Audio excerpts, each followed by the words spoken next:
What if, instead of being a free and fair reflection of the people's will, the Brexit referendum was one of the biggest frauds ever perpetrated on British democracy? In any other election, if fraud of this level had been uncovered, then we have the legislation that puts aside the results and we have the election again.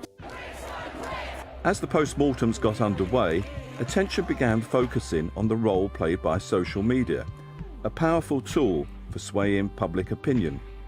Bots are computer-generated accounts programmed to automatically push certain messages online. What's happening here is that this bot is retweeting a range of real-world users. These accounts were, at least a portion of them, were operated by the Internet Research Agency in Russia.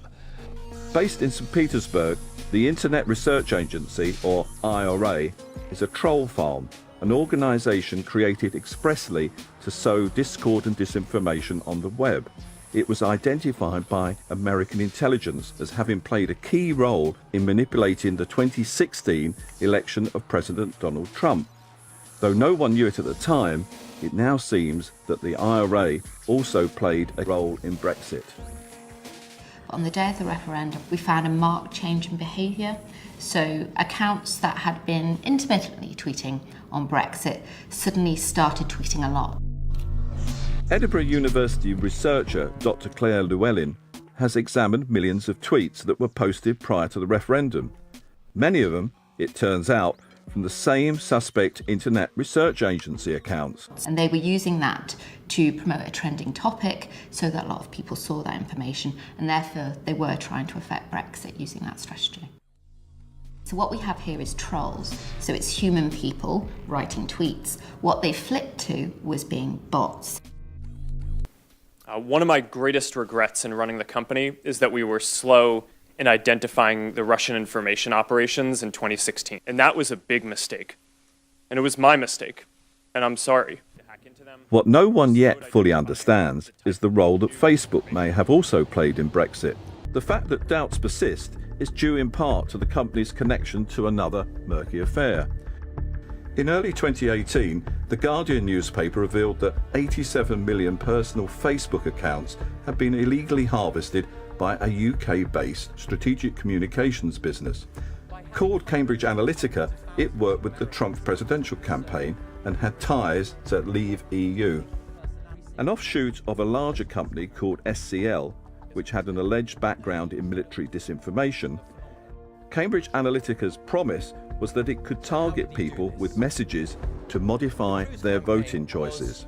So, for a highly neurotic and conscientious audience, you're going to need a message that is rational and fear-based or emotionally based. The Cambridge Analytica scandal would eventually wipe almost $120 billion off the Facebook's market value and raise serious questions about the vulnerability of Western democracies to manipulation. AIQ, or Aggregate IQ as it's sometimes known, is a Canadian-based data business. It had worked on US presidential primaries in 2015 with SCL Elections, Cambridge Analytica's parent company. Literally a week before a referendum date, we were spending hundreds of thousands of pounds a day on AIQ. Yep, a day. The money was sent directly from Vote Leave to AIQ. It never touched Believe bank accounts because we didn't even have a bank ready by then. Sahni's disquiet at these events later turned him into a whistleblower. He passed his evidence to the Electoral Commission, and in July 2018, they fined Vote Leave £61,000 for, among other things, breaching the spending rules.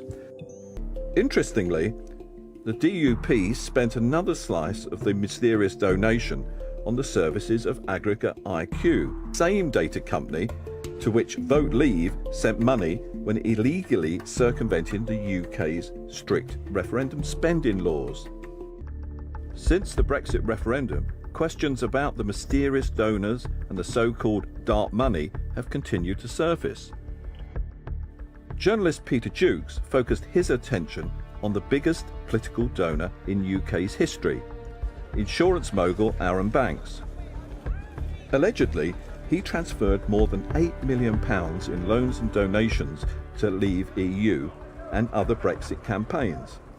There have been various questions about how Erin Banks could afford this, because there's no visible means of support. He's not a wealthy man. But what really concerns investigators are the multiple meetings Mr. Banks is known to have held with Russian officials in London in the months running up to the referendum. In November 2018, the Electoral Commission referred Erin Banks to the National Crime Agency on suspicion that various criminal offences may have been committed. Banks declined to answer our questions. I went to meet Sajid Javid, a leading UK Conservative member of the European Parliament. He lays responsibility for the Brexit mess squarely at the feet of Russian President Vladimir Putin. A weakening of the European Union is in his interests. It is his aim, it is his goal. And I'm afraid we are on the verge of delivering that for him today. Russia is responsible for 80% of disinformation activities in Europe. 80%. At a European Commission conference on electoral interference, former NATO Secretary General Anders Rasmussen was giving a stark warning of the threat Europe faces.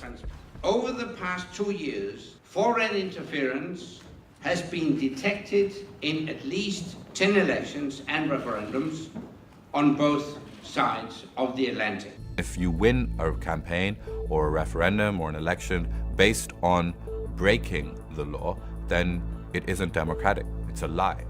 It's a scam. It's a cheat.